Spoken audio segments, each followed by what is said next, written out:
we've put them together in this video for you to see if you can solve the mysteries.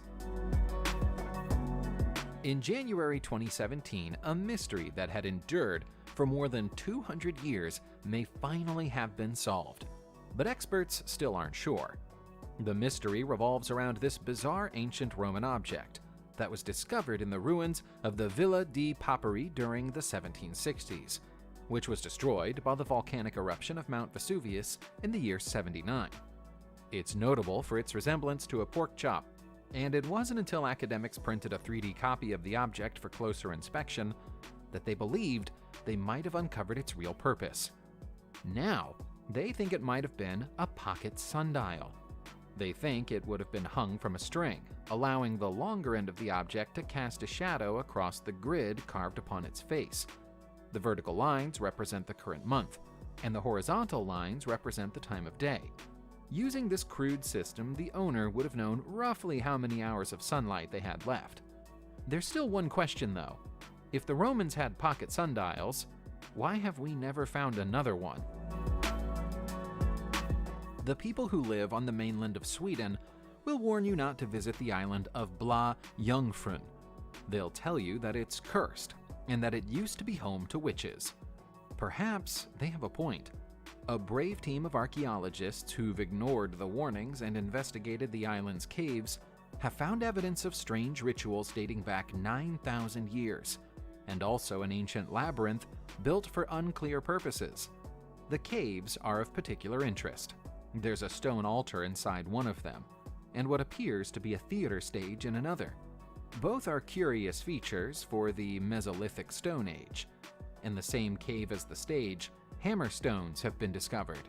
Stones like this were used for grinding up material, and might imply that ritualistic offerings were made with the grinding process.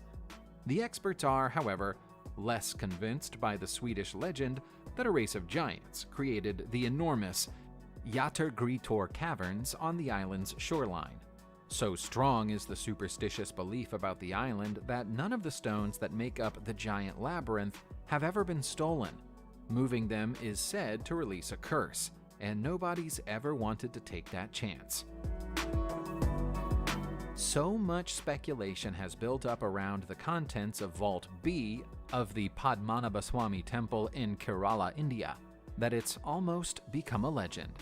It's said that there are solid gold ropes in there, along with Napoleon's coin collection, belts made from diamonds, gigantic emeralds, and barrels full of gold.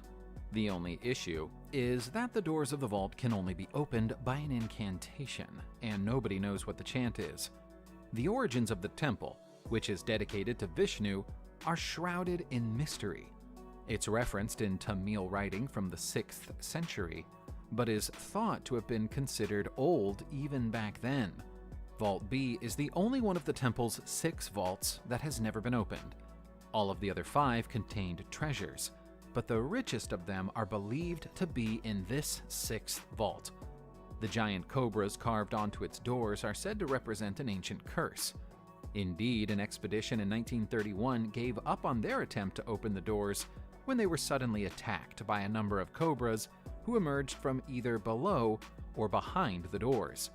It's incredible that it's never been opened, and even more surprising that nobody even appears to be brave enough to try. In June 2020, a deal was agreed between the Wolfson Foundation and the Archaeological Analysis Center for Fort Cumberland in Portsmouth, England, that will see funding provided for the scanning of a strange hoard of objects found off England's coast. The agreed sum of $168,000 will pay for brand new, high-resolution X-ray machines capable of penetrating the thick rust deposits that currently mask the objects. Hopefully, they will finally tell the archaeologists what they found. The goods come from the wreck of the Rusvik, which sank close to the coastline of Kent in 1740, while laden heavy with thimbles and silver coins. By the time the cargo was rediscovered in 2018, rust concretions had grown around them so thickly that they're impossible to identify. The scientists and experts hope to see the presence of holes drilled into the coins, which would confirm a theory that passengers on this ship sewed coinage into their clothing to smuggle it into Batavia in the East Indies. Importing coinage was officially banned in order to protect the local economy, but it's known that people brought money with them anyway, and this sewing method is thought to be the way it was done. What kind of lifestyle might a 2nd century military commander have led in ancient Rome? Well, let's take a look at the home of a former officer and find out. This colossal villa was discovered by accident during the construction of Rome's Metro C line in 2018, and is one of the most palatial military homes ever found in the city. It contains 14 rooms, all of which have marble floors and mosaic designs, and a central courtyard featuring a fountain. Rather than being lost by accident over the passing of the centuries, it appears to have been deliberately buried for unknown reasons. The burial has helped to preserve much of the home, allowing us to marvel at these beautiful floors. One of the rooms even appears to have artificial heating. Even though this incredible mansion has been found, the Metro line still needs to be completed by 2022. That means archaeologists have had to grab what they can before construction work resumes, although it's hoped that some of the floors will be retained as part of the new station that will stand here. What is the so-called crocodile stone in Champasak, Laos? Is it a place where human sacrifice once took place? Is it a stone that was used to collect rainwater?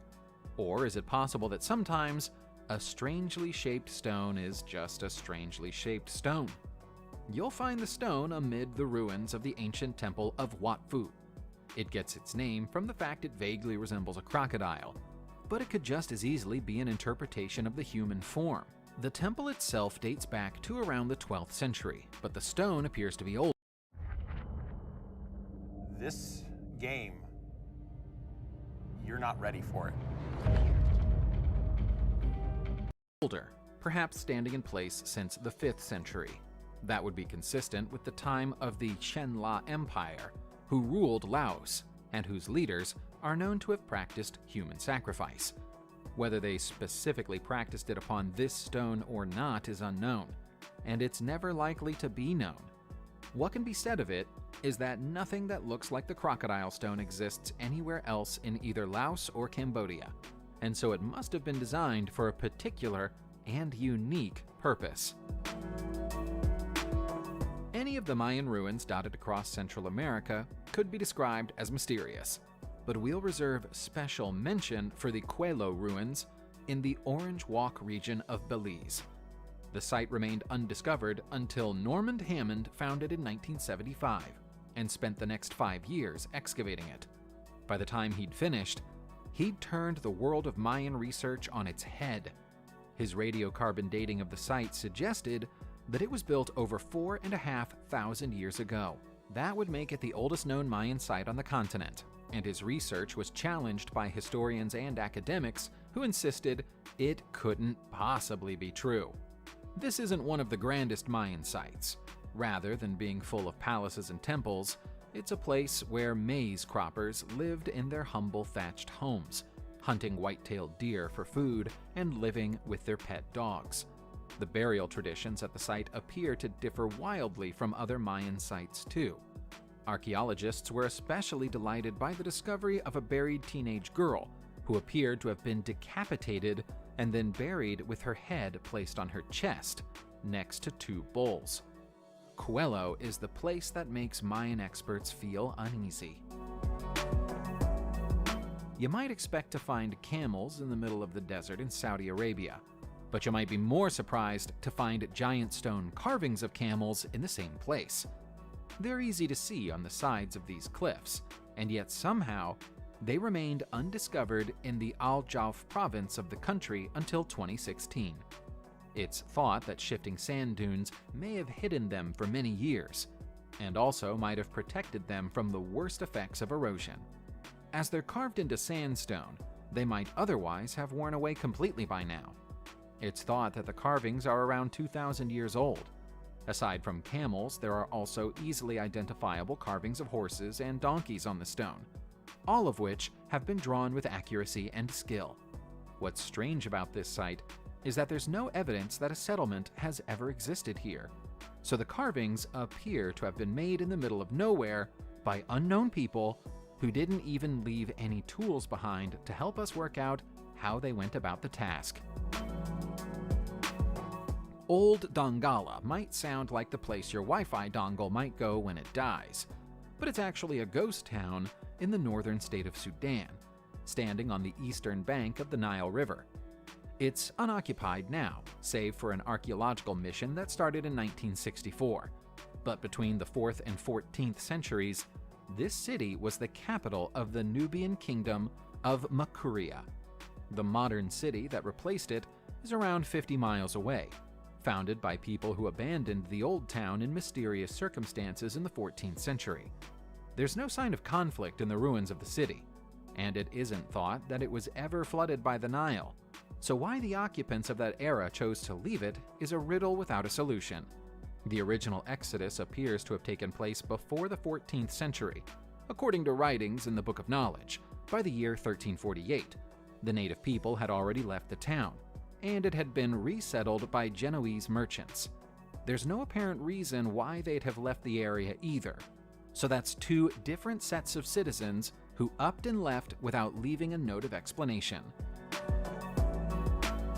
If you wondered how all of those camel and horse carvings remained unnoticed in Saudi Arabia for so long, you might be even more surprised that nobody spotted this colossal geoglyph of a killer whale in Peru until late 2017. It's difficult to miss, and it's been visible in the desert for at least 2,000 years. The form of the geoglyph is slightly open to interpretation, but most people who've looked at it believe that it's an orca, also known as a killer whale. To be fair to the people who've failed to notice it for all this time, it's in a comparatively remote region in the Palpa area of Peru South. Orcas were considered powerful, almost mythical creatures in ancient Peru, so this nearly 250-foot-long interpretation of one was likely an attempt at appeasement to a deity. Photographs of the orca were taken from a passing plane during the 1970s, but the photographer didn't realize its significance and didn't keep any accurate record of its location. It took another 50 years to find it. Now that it's been restored, it will be far easier to see, but that doesn't help us to identify its original meaning. Computers as we know them today began with the invention of the abacus, and so with that in mind, we present to you what might be the world's first personal computer. This almost impossibly tiny device dates back 300 years to the time of the Qing dynasty in China, and it's an abacus that could be worn as a ring. It's barely half an inch tall, but it works just as well as a traditional abacus would. The only catch is that you'd have to bring a tiny needle with you to operate it properly. There's no way human fingers could manipulate pieces this small. The traders who used these devices referred to them as zhuchuans, and they were most commonly employed when someone needed to work out the price of a trade or a sale very quickly with their customer in front of them. We can all agree that this is a sophisticated and clever device for its era, but what nobody appears to be able to agree upon is how they were made. Making something like this would probably require a microscope, and it's possible that all zhuchuans might even have been made by the same inventor. Half of Bangladesh's Govinda Beta Temple is a 6th century place of worship used by ancient Hindus. The other half is much harder to identify, and how the two halves came to be woven together in such a haphazard fashion is also difficult to explain. Both sides of the temple come from different times, separated by several centuries. Adjoining the 6th century Hindu temple is an 11th century temple built in such a manner that it was clearly intended to be an extension of the original. Even that might only be part of the story. Inconsistencies with the design of the temple's walls and foundations suggest that they might have been built on top of even earlier buildings and temples. The most telling piece of evidence is the discovery of a Bodhisattva terracotta head buried at the site. Either someone buried it there 200 years after it was made, or people have been coming here to do their worship since at least the 4th century. Perhaps it goes back even farther than that. We have no way of knowing. Subscribe to the channel and turn on notifications, and you will be the first to know when a new video comes out. Thank you for watching, and see you soon.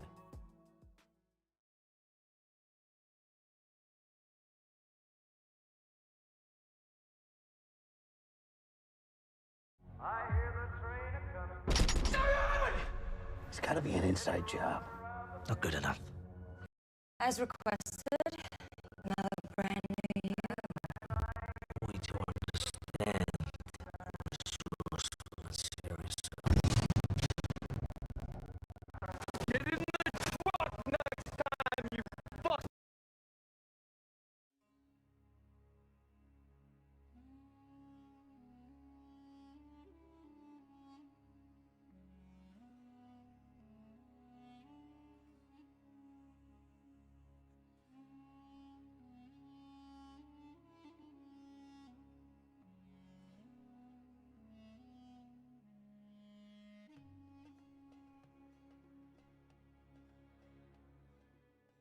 Ancient Egypt is known for many artistic and technological achievements.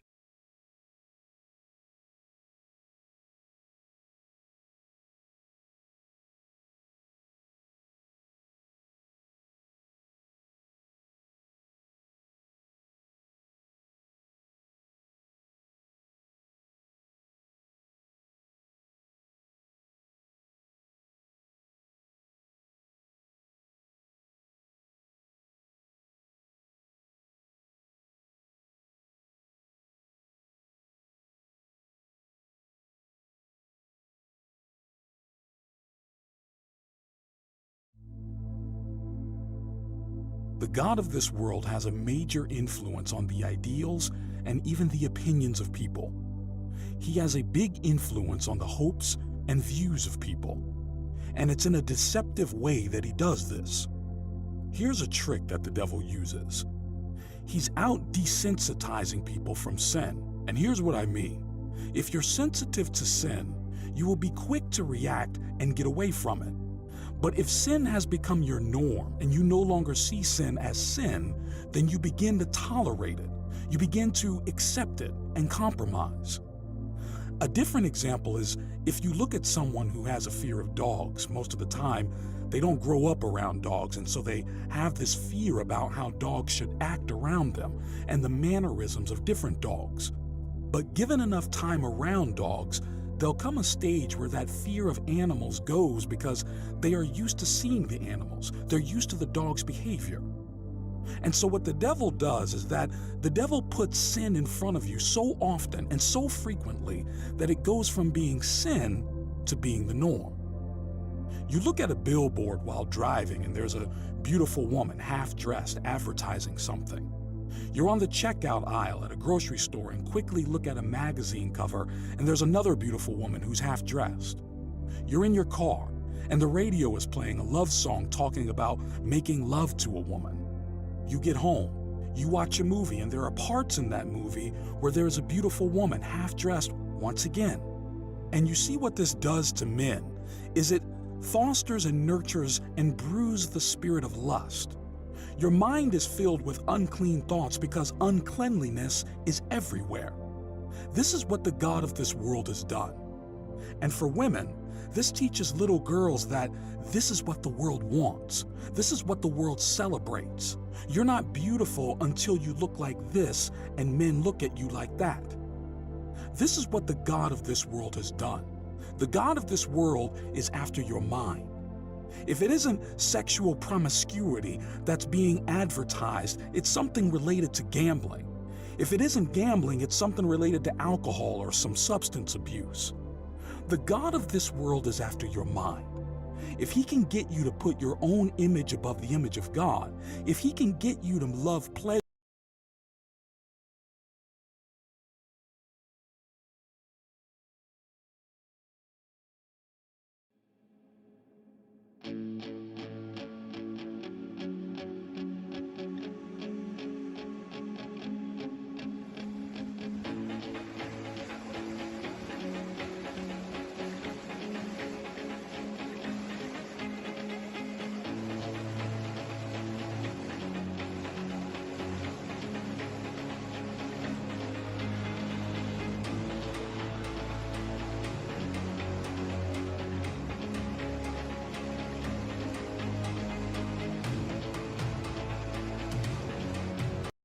the big man, right? Now, Hippie went up, you know, for whatever reason, he went up. And now Kelly has nowhere else to go. He's trying to find somewhere to go, and he has nowhere to go. He already burnt all them fucking bridges. He already burnt them all. So now he's stuck with no one to fucking talk to. The little prick. The fucking little prick. Man, if I could, bro, I'd stand on your fucking head, you know that I would, right? EPP, what's going on? Think what you want to know, Demon. Yeah. Yeah, when I went in the playroom, it was still a big... It's a fucking joke now, bro. Terrence is a big joke now, bro. Look, you have a streamer, Mr. fucking Skippy. Skippy the bleeding bush kangaroo, right? You got Mr. Skippy adding all the clones and the trolls as moderators. I'm like, what the fuck? I'm like, what the fuck? But he knows what he's doing, though. He knows what he's doing. He's gonna be paid. He's gonna be paid by YouTube soon. I wonder how that will last. I wonder how long that will last, right? I hope it works out well with the guy, you know what I mean? Swing by at the Lord, I'm watching weird stuff. Yeah, no worries, EPB. I ain't going nowhere. I ain't going there. I'm chilling now here.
The aftermath of that major storm system sweeping across the South. At least 32 reported tornadoes touching down from Oklahoma to Florida. Rob Marciano has the latest. Overnight, severe storms sweeping through the southeast and mid-Atlantic. Nickel-sized hail crashing down in West Virginia. And in North Carolina, a monstrous thunderstorm moving southeast of Roxborough, producing a rain-wrapped tornado. The strong winds taking down trees and utility poles. The same storm responsible for the intense winds in Burlington, flipping the school bus on its side. In South Carolina, ominous clouds looming over Fort Mill as tornado sirens blare and heavy rain comes down, resulting in severe flooding in Charleston. This as central Alabama tries to recover from the St. Patrick's Day tornado outbreak. When you lose everything that you worked so hard for. Oh, my heart hurts for these people. The National Weather Service confirming an EF2 tornado with winds reaching 130 miles per hour, touching down in Chilton County, Alabama. Digging its way out of after a mudslide in Southern California. Several cars could be seen buried in mud and debris. It happened in Silverado Canyon in eastern Orange County. The mudslide covered the main road, making it impassable. Several feet of sludge piled up on driveways, overrunning sandbags and storm barriers. Orange County Public Works crews spent the day clearing mud and debris. Residents with heavy equipment helped each other out in between the rain showers. No word on any injury.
Gilde lyst kjøtt av svin sunt,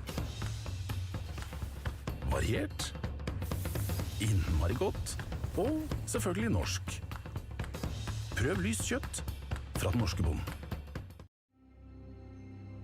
What exactly is causing the outbreak to escalate the way it has? Well, you know, as many people have mentioned, these swarms look almost biblical. Fruit bats in plague numbers have descended on a Queensland town, bringing unbearable smell, noise and mess, leaving residents at their wits' end. The situation's become even more serious after the problem prevented a helicopter carrying a patient from landing at the hospital. It almost looks apocalyptic. Fruit bats in their hundreds of thousands, blanketing the evening sky. This is a day in the life for the residents of Ingham. These extraordinary videos were taken by locals during a roosting season. Unless you're here and seen it, it is incredible. We shouldn't be living like this. East Africa is facing its worst locust outbreak in 70 years, with Kenya hit particularly hard. Billions of locusts are swarming across the continent. Among the more unsettling images of the week past, a literal plague of locusts, billions of them, ravaging Ethiopia, Kenya, and Somalia in East Africa. The locusts are devouring crops and threatening the food supply of millions. Experts at the UN's Food and Agriculture Organization say the current invasion of desert locusts in eastern Africa is the worst in Ethiopia and Somalia in 25 years and the worst in Kenya in 70 years. The FAO estimates one of the swarms currently over Kenya covers an area of about 2,400 square kilometers and may contain as many as 200 billion locusts. You can see in this video just how massive the locust swarms have been across the region. These bugs have infested farmland and destroyed crops. Farmers are calling on the international community to help prevent a food crisis. As a matter of fact, we are still having rains in Kenya, which is very unusual for this time of the year, and all of this creates these very favorable conditions. Mr. Ferrand, the situation has been going on for several weeks. We've mentioned it already several times here on Eye on Africa, even since November in some parts of the continent. Several countries have announced measures, including spraying chemicals, but it appears it's getting worse with this new report and these new figures released by the FAO. Why is that? The United Nations says the region needs around $76 million to combat the crisis. Officials warn the locust outbreak will spread across the entire continent of Africa and into other parts of the world if action isn't taken.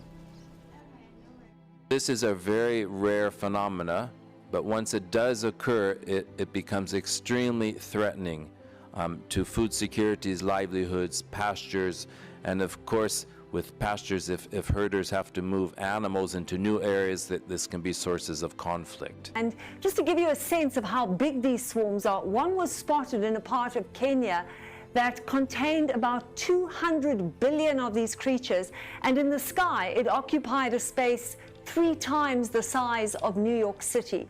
And as the Food and Agriculture Organization of the UN has warned, they could increase 500-fold by June if not contained and checked immediately and spread elsewhere.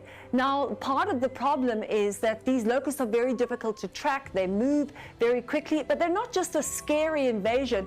They also eat food. Even a small swarm of locusts can consume enough food for 35,000 people, and farmers are complaining that about 90% of their crops have already been destroyed.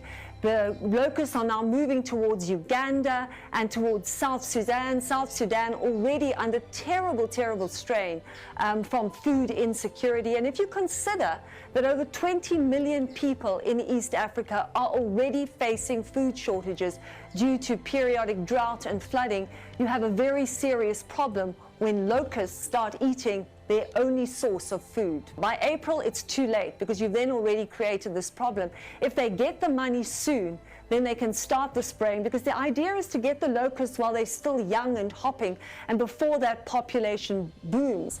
It's very difficult to track them, but if you can have some kind of surveillance, you can then follow them, because these locusts can move about 90 miles in just one day. And climate experts are warning that there's going to be continuing unpredictable weather in the Horn of Africa. And so it's going to be very difficult to anticipate when these locusts may breed again and in such quantities.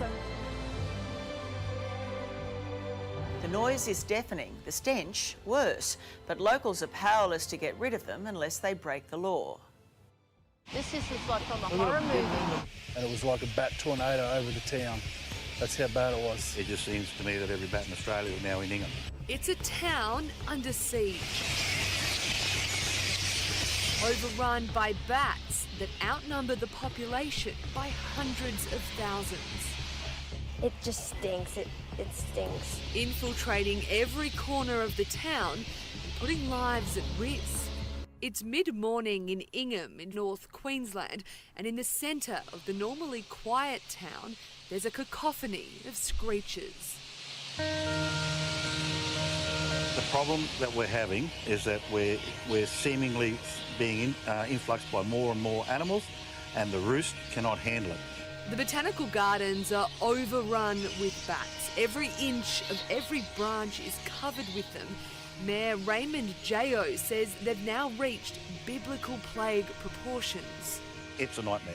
It is a nightmare. It's truly disgusting. Some of the trees are so full of bats, they're constantly breaking from the sheer weight of them. The bus stop, footpaths, even the town's cenotaph are covered in bat feces. But at night, it's far worse. This is what locals here have to put up with every day. There's hundreds of thousands of bats flying around. The noise is horrendous and the smell is putrid and lingers long after the bats have flown away for the evening. This can last up to an hour and is repeated every morning when they return. If you come up here and had a look and had to try to live in this area, it would drive you insane. As the colony grows, so do concerns for locals' welfare. The bats have recently moved into trees at the local kindergarten and primary school. Well, Indiana State Insect is known for giving off bright flashes of light, creating some dazzling displays at night, but the light of fireflies could soon be going out as that insect faces extinction. Scientists say the loss of natural habitat, pesticides, and artificial lighting all play a role. Many fireflies rely on chemical reactions in their bodies to draw them to light and allow them to find mates. Light pollution messes with that cycle. Scientists say their goal is to make land managers and policymakers aware of the threat to keep fireflies around longer.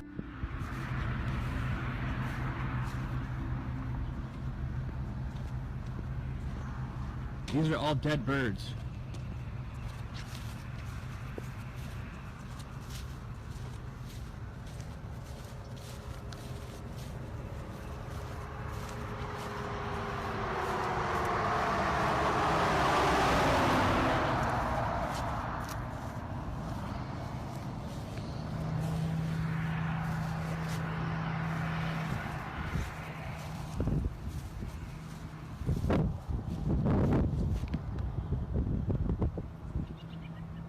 All these are birds, dead birds. One of them just flew away.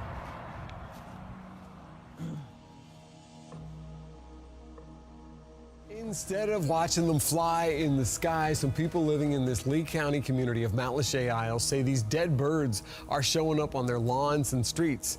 4 in Your Corner's Rachel Lloyd is looking into neighbors' concerns about these birds tonight. Rachel?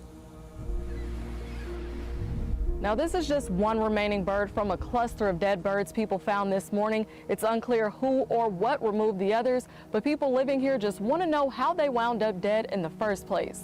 You can tell by all the bird sculptures that Matlacha Isles a pretty animal-friendly place. But Ron says it's been a tough weekend walking his dog, Groot. He keeps getting distracted, and he's not the only one. Well, when I was walking on the next street over, I just looked down and there's this dead bird just laying on the side of the road. We had 3 on another street, Boatshell and Matlacha. We had about 4. Beatrice Dorino says she's counted up to 20 dead grackles since Friday. It's unusual because it's only here. For the most part, there's no signs of blood or bruising, except for one case. Yesterday morning, there was one that was slightly alive, and a woman tried to get it, and it did fly away, but she saw a puncture wound, so we don't know if it was attacked by something or if it was shot. And Frances Martorella has a few ideas of her own. I thought maybe somebody's poisoning them, or they've got a disease or something that's killing them. Florida Fish and Wildlife Conservation Commission says they're looking into the issue, and until they get to the bottom of it, Martorella's taking matters into her own hands. Literally. She's already collected 3 from Boatshell Drive. She says she'll hang on to them to pass off to FWC if they need them. Doves are dying in North Dakota. So we're focusing on our feathered friends who've contracted a deadly virus. And as we report in tonight's top story, the Game and Fish Department is working to document the extent of this disease outbreak. There are still so many unknowns. Why this year? Why, where did it come from originally? You know, will it be around next year? But State Game and Fish veterinarian Dr. Charlie Bonson is helping to find those answers. He says the virus was first discovered in the United States in 2009, but until now, it had never been reported in North Dakota. It's called pigeon paramyxovirus 1, which it's a mouthful, but it's this virus that seems to be very specific to primarily Eurasian collared doves, but also pigeons, maybe mourning doves. He says at this point it seems to be specific to the Bismarck-Mandan area. In 1 week, there were more than 40 reports, but many more dead doves are coming into this lab.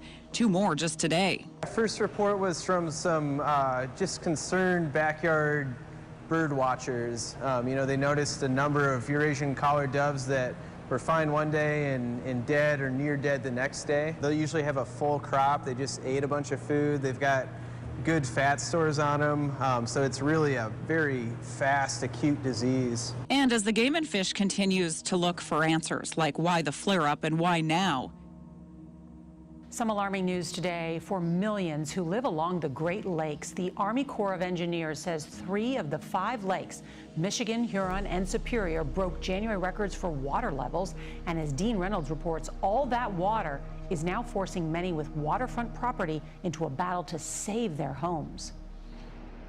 The other day, Tish Ganser looked out on the waters of Lake Michigan, the final resting place of her house. Built by her grandfather, most of her lakefront cottage fell off a cliff on New Year's Eve.